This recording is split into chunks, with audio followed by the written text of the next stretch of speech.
Feliz jueves 18 de junio de 2020. Muchas gracias a todas y a todos quienes estamos en esta nueva normalidad, quienes nos están siguiendo.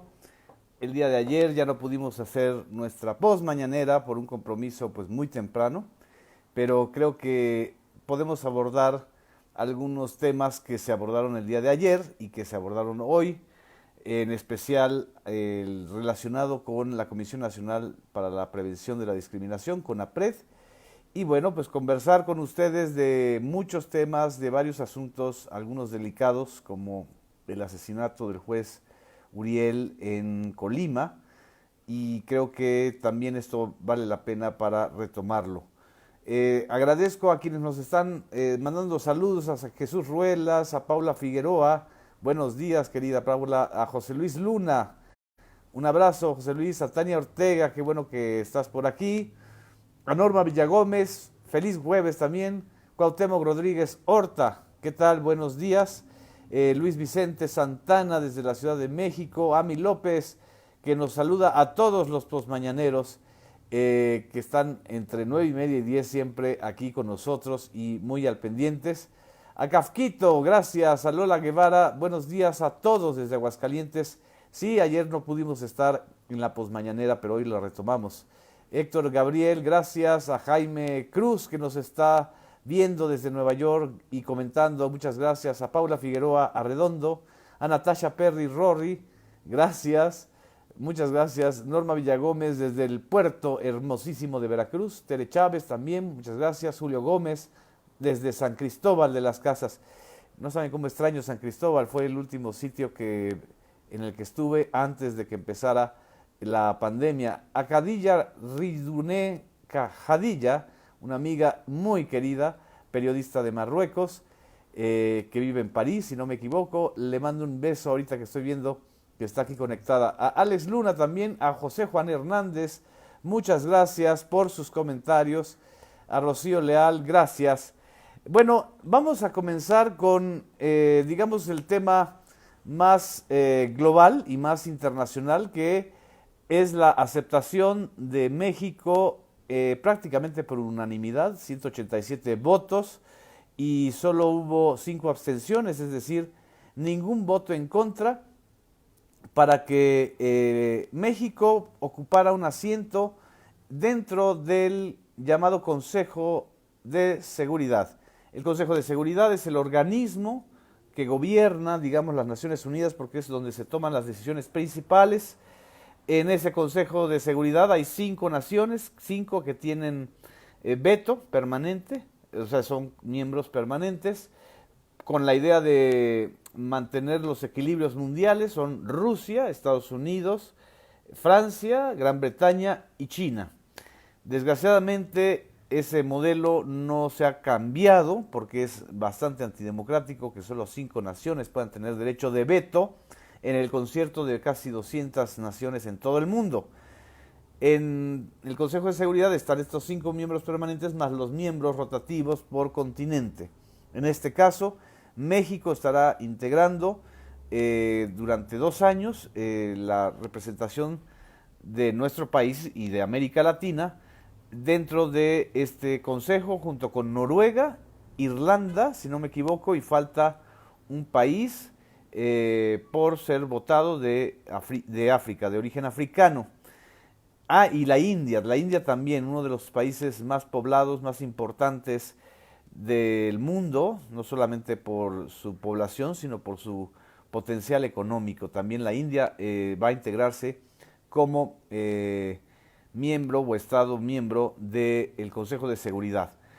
Lo sorprendente también en este episodio es que, pues, ni modos, para los que están en la onda anti López Obrador, en la onda de salir a pitar carros y decir que están en contra de la Cuarta Transformación o del gobierno, pues también México fue electo para el Consejo para Asuntos Económicos y de Seguridad Social, que es otro ente muy importante dentro de la ONU. Y bueno, recordemos, para que se enchilen también más quienes están insisten en desacreditar al doctor Hugo López-Gatell, que el doctor Hugo López-Gatell, subsecretario de Salud, ya está aceptado para formar parte del comité de expertos de la Organización Mundial de la Salud. Eso lo dimos a conocer desde la semana pasada. El canciller Marcelo Ebrard y el propio embajador de México ante las Naciones Unidas, el ex rector de la UNAM, Juan Ramón de la Fuente, fueron muy explícitos y amplios en su explicación y en el significado que tiene esta incorporación de México a un órgano de gobierno de las Naciones Unidas, donde el voto cuenta, el voto pesa. Imagínense nada más la posición o el voto de México frente a un conflicto entre las Coreas, como desgraciadamente se está planteando, o ante esta tensión que Estados Unidos quiere tensar y mantener esta tensión con China. Después de todo lo que ha sucedido este año, el gobierno de Donald Trump insiste en generar una confrontación con China. Y bueno, aquí va a ser muy importante el papel y la posición que juegue México. Pero lo que más me llamó la atención, y creo que esto es interesante, es que el propio canciller Marcelo Ebrard haya reiterado y subrayado que una de las guías de la política exterior va a ser una política de género. Y lo dijo de manera muy clara: vamos a enarbolar una política exterior feminista. Vamos a escuchar cómo lo mencionó Marcelo Ebrard. Se denomina perspectiva de género. México declaró en la Asamblea General de la ONU, en voz de un servidor, en la pasada asamblea, que asumíamos una política exterior feminista. ¿Por qué? ¿Por qué razón? Porque la gran transformación social en todo el mundo no se va a poder dar si no hay un cambio muy profundo en términos de género. Buena parte del mundo hoy tiene situaciones muy adversas, desiguales, inequitativas, incluyendo nuestro país en algunos campos importantes, pero en general en el mundo es un tema muy actual. Entonces, si se plantea una transformación mayor, tiene que pasar por ese campo. Tiene que pasar por ese campo, por el campo de una política de género. Esto es muy importante para romper esos esquemas o esos prejuicios o esos mitos de que este gobierno está en contra de los feminismos. Yo digo feminismos porque no hay un solo feminismo, y eso lo estamos viendo no solamente en México, sino en todo el mundo. Hay muchos planteamientos que concurren hacia una misma posición, que es frenar la violencia contra las mujeres, acceder y hacer políticas para que tengan acceso a mejores condiciones laborales, de vida, educativas, etcétera. Romper el patriarcado estructural. De la ONU es una gran estructura patriarcal, y tener también un acento muy importante en el tema de género en todos los campos: en el campo de la salud, en el campo del combate a la pobreza, en el campo de la paz, en el campo de la situación laboral, por supuesto, y ni qué decir en los otros campos tan importantes en donde la mujer juega un papel fundamental, como son la educación, la cultura. Hablo, obviamente, de organismos como la UNESCO, organismos como la OMS, organismos como la OIT, la Organización Internacional del Trabajo, que todas, de una u otra manera, dependen de las Naciones Unidas. También el presidente Andrés Manuel López Obrador leyó un documento sobre la posición de México y los 3 ejes que van a guiar a México en esta posición internacional muy importante, y creo que vale la pena rescatarlos. Aquí tengo la versión original.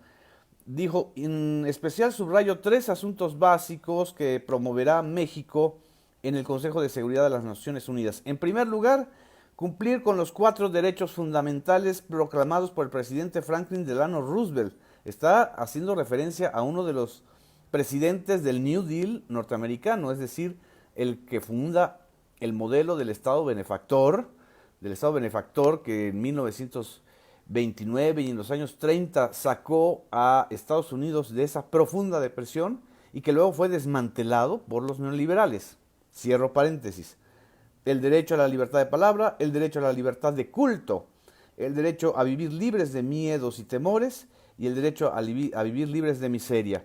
El segundo asunto básico que promoverá México es la cooperación para el desarrollo sustentable con el propósito de que las naciones ricas y organismos financieros internacionales apoyen a los pueblos y gobiernos pobres para combatir el hambre y las epidemias, evitar el racismo, el clasismo, el sexismo, la xenofobia y la discriminación en todas sus expresiones. Lo yo, CONAPRED, por favor. Asimismo, ayudar con inversiones y programas de desarrollo regional para que nadie se vea obligado a emigrar de su lugar de origen por falta de oportunidades de trabajo o por violencia. Con desigualdad mundial no puede haber sustentabilidad. Ese es el planteamiento interesante de México. Procurar, y el tercer punto, procurar que en ningún conflicto se utilice la fuerza y se imponga el poder hegemónico de las potencias. México siempre votará a favor de la no violencia, guiados bajo el principio del presidente Benito Juárez de que entre los individuos como entre las naciones el respeto al derecho ajeno es la paz. Esto creo que es la nota, una de las notas más importantes de esta semana, junto con otra sorpresa que nos dijo el presidente de la República a pregunta expresa. ¿Qué pasó? ¿Qué va a pasar con el avión presidencial, con la rifa, etcétera? Y él había comentado que estaba ya a punto de concretarse la venta del avión presidencial, lo cual no excluye que haya una rifa para juntar recursos destinados a la salud. Ya el premio evidentemente no será una aeronave de ese tamaño y de esos costos de mantenimiento, sino los 20 millones por cada uno de los cachitos que se plantean. Pero esto fue lo que respondió y creo que vale la pena destacarlo. Se están arreglando los acuerdos, se están firmando compromisos y ahora también apareció otro comprador interesado, de modo que ya muy pronto vamos a informar sobre la venta del avión presidencial. Es decir, hay 2 compradores ya para el avión presidencial, así que ¿cómo les quedó el ojo? Pues a todos los que también insisten y una y otra vez con todo su racismo, con todo su clasismo, con todo su odio a los más pobres y al modelo de Andrés Manuel López Obrador, insisten en señalar que está siendo un peligro para México y que se vaya ya, como están los del Frena, este grupo, o los de la BOA. Pero bueno, ya hay 2 compradores para el avión presidencial, es decir, salió muy bien este tema de poder esperar un tiempo para definir la situación del avión presidencial y el costo y los recursos que se puedan incorporar. Sobre CONAPRED, que es el tema que ayer y el día de hoy se abordó en la conferencia de prensa de la mañana. Ustedes saben que CONAPRED invitó a un foro organizado por esta Comisión Nacional para Prevenir la Discriminación, un organismo creado en el sexenio de Vicente Fox y que está dentro de la estructura de la Secretaría de Gobernación. CONAPRED invitó a un youtubero o un comentarista muy famoso en las redes sociales, más famoso antes que ahora, llamado Chumel Torres, que tiene un programa en YouTube, a un actor también reconocido, joven, que ha interpretado muy buenos papeles en algunas series recientemente, que es Tenoch Huerta. Tenoch, un joven moreno, muy buen actor y representante también de esta generación de actores que pues plantean involucrarse en asuntos públicos. Según la invitación, iba a debatir junto con otra chica cuyo nombre no puedo acordarme, en un foro organizado por CONAPRED. Bueno, pues el tema evidentemente es que CONAPRED no está para organizar foros solamente, el CONAPRED está para sancionar, señalar, recibir quejas de todas aquellas actitudes de discriminación por motivos de raza, de sexo, de orientación sexual, de edad, etcétera, etcétera, que se genera en el ámbito público. Ese es el gran paraguas de CONAPRED, algo que debe hacer también la CNDH, la propia Subsecretaría de Derechos Humanos de Gobernación. Y bueno, pues fue una polémica muy intensa porque el señor comentarista de YouTube, el señor Chumel Torres, pues evidentemente no es ningún personaje que se destaque por combatir la discriminación. Se destaca por burlarse, por hacer ironía, y no de la mejor, sino una ironía muy llena de clasismo, desgraciadamente. Pues no, está muy lejos, muy lejos el señor Chumel Torres de estar cercano a Héctor Suárez, por ejemplo, o a otros grandes comediantes o comentaristas. Es un joven youtubero que ha hecho mucho dinero en este esquema de derrumbe del modelo televisivo tradicional, de falta de talentos. Chumel tuvo su buen chiste cuando creó el Pulso de la República en 1912, se volvió un crítico mordaz de Peña Nieto y luego se volvió pues un comentarista dócil. No es alguien que le importe la verdad ni la democratización de los medios ni nada de eso. A él le interesa ser famoso, hacer dinero y tener presencia. Eso es muy claro. Entonces, ¿qué tiene que ver eso con los valores de CONAPRED? Nada.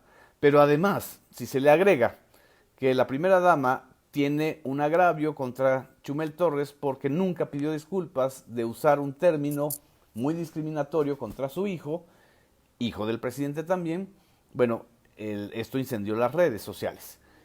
Ahora, más allá de los individuos, el día de ayer Chumel finalmente pidió disculpas después de 2 días y de casi 2 años y se canceló el evento. Pero aquí el tema es, ¿para qué queremos CONAPRED? Chumel Torres pues va a seguir siendo Chumel Torres, con éxito o sin éxito. El tema aquí es, ¿para qué queremos una comisión nacional para prevenir y erradicar la discriminación con la estructura que hoy se dio a conocer, con 3 direcciones generales? Si se dedica a organizar foros en YouTube, pues mejor organizo a través de esta plataforma de Facebook o de YouTube o de Twitter un foro con ustedes y no gasto el dinero público. Ese es el tema. El tema es tener estructuras que nos cuestan a los mexicanos y además, en lugar de estar haciendo la función sustancial de prevenir y erradicar la discriminación, que obviamente no es labor de una sola instancia, sino de varias, pues en lugar de hacer eso, pues organiza foros. Es un error, ni modos, y creo que de esos errores terribles a veces se aprende o no se aprende. Pero hoy lo que señaló el presidente Andrés Manuel López Obrador, y veo un comentario que me hicieron sobre la estructura burocrática enorme del aparato federal, en donde se crearon muchas comisiones, muchas instancias, pues no para ser eficientes, sino para dar un hueso, o para cooptar, como dijo él, o simple y sencillamente, muy directamente, para comprar a voces críticas en los gobiernos del PRI y, por supuesto, también en los gobiernos del PAN a nivel federal. Entonces, sirve este debate también para impulsar a una CONAPRED activa, importante, necesaria, sin tanta famosidad encima, sin tantas pretensiones de famosidad. Lo mismo con los 312 fideicomisos que existen a nivel de la estructura federal y que evidentemente no son el FONCA. El FONCA se llama fideicomiso, pero es un fondo necesario para el impulso a los creadores y a las artes, pero la gran mayoría de los fideicomisos que existen a nivel federal son estructuras construidas para la discrecionalidad, para el robo, para quedarse con lana o para pagar favores de manera indirecta con el recurso federal. Eso es en esencia el debate que se abrió desde ayer y que hoy continuó porque el propio presidente de la República está abriendo ese debate. Y creo que ese debate es importantísimo, no solamente para hablar de CONAPRED, sino para hablar de muchas instituciones que son autónomas supuestamente, pero que son tan autónomas que nunca le hacen caso o nunca rinden cuentas ante la sociedad. En fin, esto es lo que quería yo comentarles el día de hoy. Fue una muy buena conferencia matutina, también se dieron datos y elementos sobre la seguridad pública en Hidalgo, una entidad que alcanzó la notoriedad nacional, desgraciadamente, por aquel terrible accidente y la tragedia de Tlalhuelilpan, en medio de la batalla y de la lucha contra el huachicol. Estuvo el gobernador, que ya también salió avante y adelante después de dar positivo a coronavirus, lo cual indica que el coronavirus no es una, y no tiene por qué ser, ni una amenaza mortal, ni un estigma. Todo esto ocurrió en la primera parte de la conferencia matutina. Omar Fayad señaló que existe una buena relación de trabajo, de coordinación en el ámbito de sus competencias. También explicó que en materia de seguridad los índices delictivos en Hidalgo han ido a la baja y que el principal problema que tiene que enfrentar ahora junto con el gobierno federal sigue y seguirá siendo el fenómeno del huachicol. El secretario de la Defensa, Luis Crescencio Sandoval, presentó el informe de acciones en materia de seguridad realizadas en esta entidad y se avanzó mucho también en subrayar que Hidalgo corrigió este fenómeno que tenía de ser uno de los estados que menos confinamiento tuvo y que tenía muy altos índices de movilidad.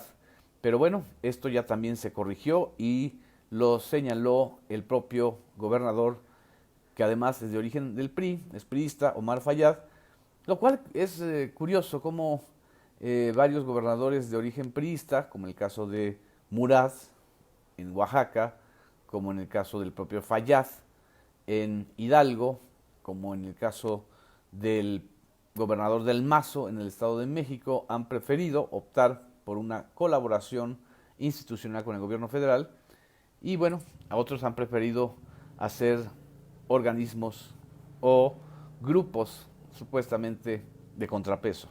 En fin, muchas gracias, les mando un abrazo enorme, disfruten este jueves y el día de mañana, viernes 19 de junio, celebraremos en los medios públicos a nivel federal también y a nivel local también los 10 años de la partida de nuestro gran gato, nuestro queridísimo Carlos Monsiváis. Aquí lo tengo detrás mío, siempre está guiando o está susurrando algunas cosas que decir. Muchas gracias, buenos días.